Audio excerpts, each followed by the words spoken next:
talk a little bit about how one would identify, because, like you said, culture is not just company. Culture can be nonprofit organization. It could be in your family. It could be you individually. It could be the company you work for, the company you run.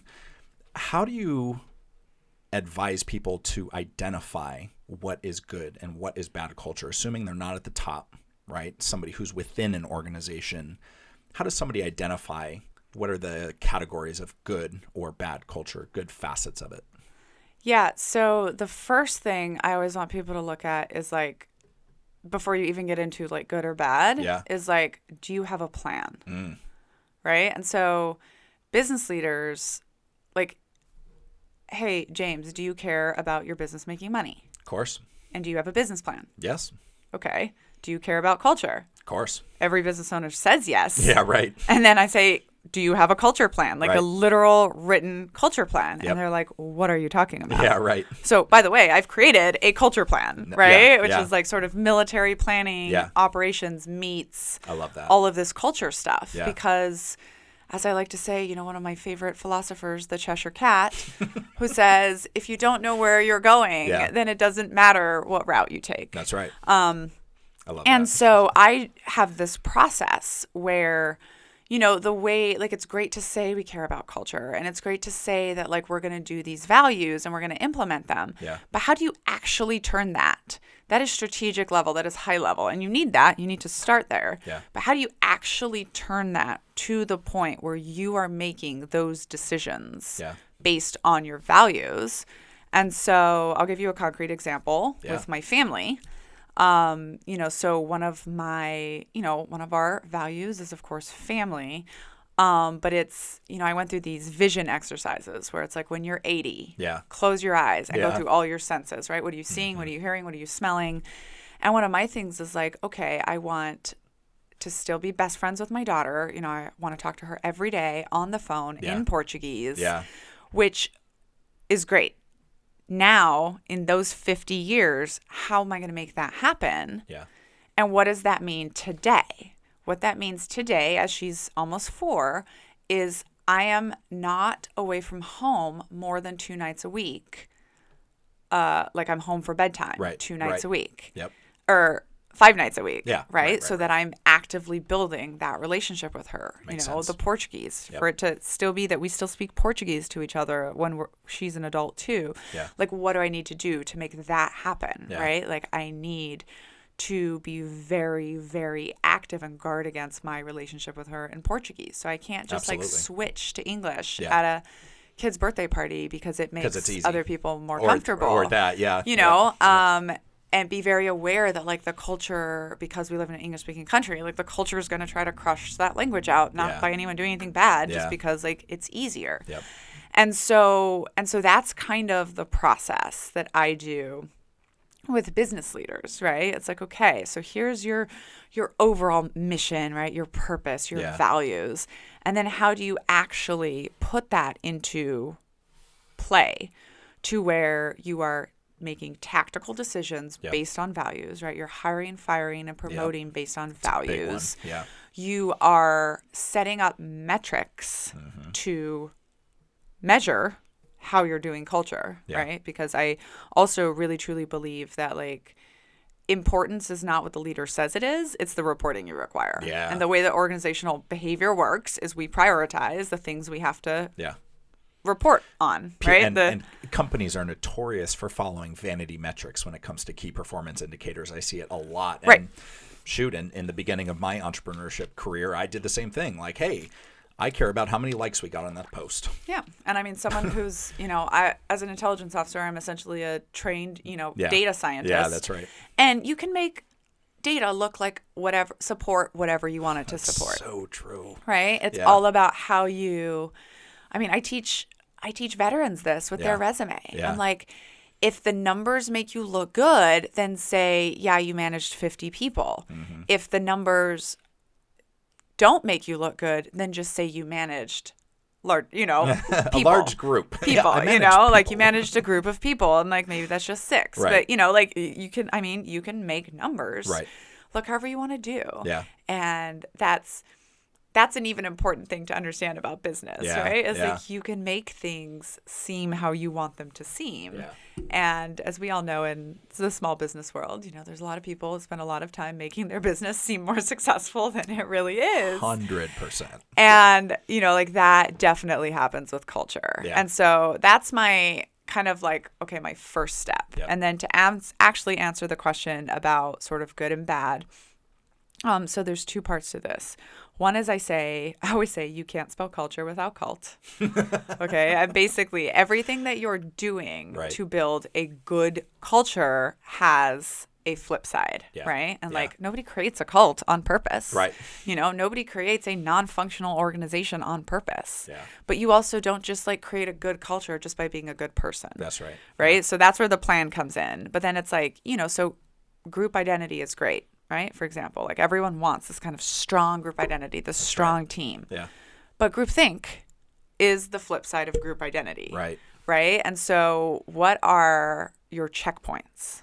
Right? So this is like one of the parts of my plan. It's like you have to have a plan and then you have to have checkpoints, which is, another military concept of like, how are you checking yourself all along the way to make sure that you're not getting off track? Yeah. Because anytime you do any kind of cultural initiative, right, you're guessing. Yeah. You don't know how it's going to work out. Right. And there's so many other things at play that you can't like really know how it's going to work out. So if you just fire and forget, it's, like, let's just buy ping pong tables. Right. And you don't know like why you're doing that, like how it ties in to this whole plan.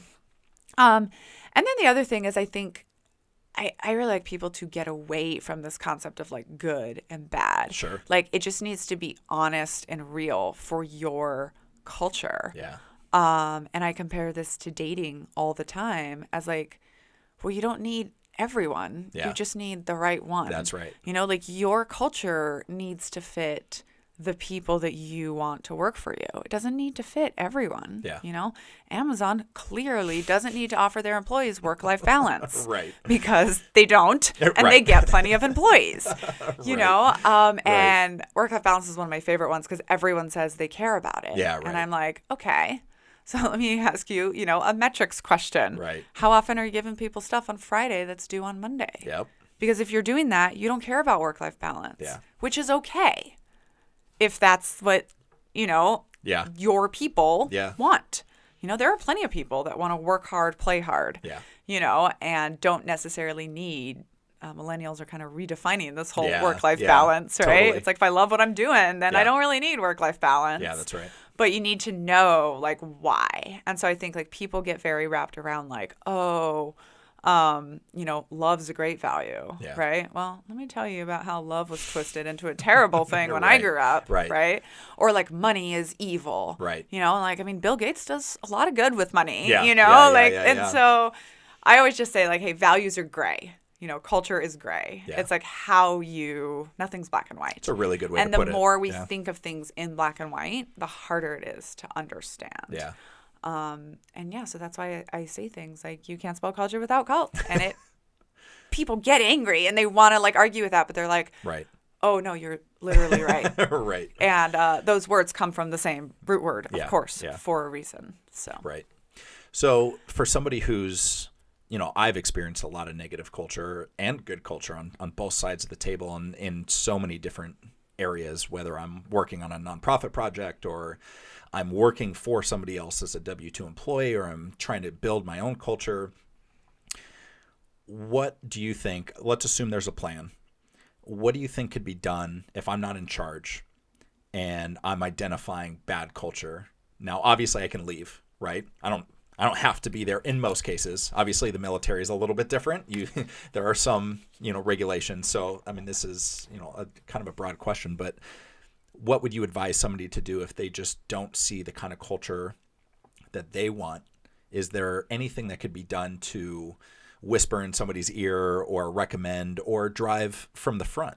Is there anything they can do to try and build the culture that they would like to see within their organization? Absolutely. I think, it can actually be very effective to have, lower level people and individuals kind of like influencing and affecting the culture. Yeah. And so one of the things that people can do is, first of all, just get like self-aware, like you were saying, like understand like why this thing bothers you. Like if you just know that your work culture sucks, but you don't understand why it sucks, that's step one. Then and then it's hard to go in and change it. Right. But if you understand, like what you are looking for, and then what the company has, and that way you can either help build it or you can leave. Yeah. And then also just like hard conversations are hard. I have to remind people about this a lot. Yeah. Like hard conversations are not easy. Yeah. Everyone says, let's have hard conversations. But they're hard. Nobody wants to open that door. And so you kind of, I think if you want to influence, sort of grassroots change, like you have to take that initiative and you have to make yourself like the culture person. Right. And you can be the one that is always bringing it up, right. In every context that you can. Sometimes that's what it takes. Yes, people will be annoyed. Yes, people will roll their eyes. Sure. A lot of my friends are so tired of hearing me mention the word culture at parties or Thanksgiving. But, like you're the person always looking out for it, then you're going to be able to have an effect. And actually a lot of like big companies are starting to do this now. Just identify individuals already on their team that are just into culture and then just like empowering them to go out and, be the change they want to see. Absolutely. Which is also, again, like this is another military concept, right? It's like, well, don't just come and complain. Come with a solution, right? And so it's like you have to really understand, like, oh, I don't like it when he talks to me this way because it, makes me feel this way. It shows that there's no lack of trust, etc. And then, like, that also helps you to be able to have those conversations and not have it sound like an attack.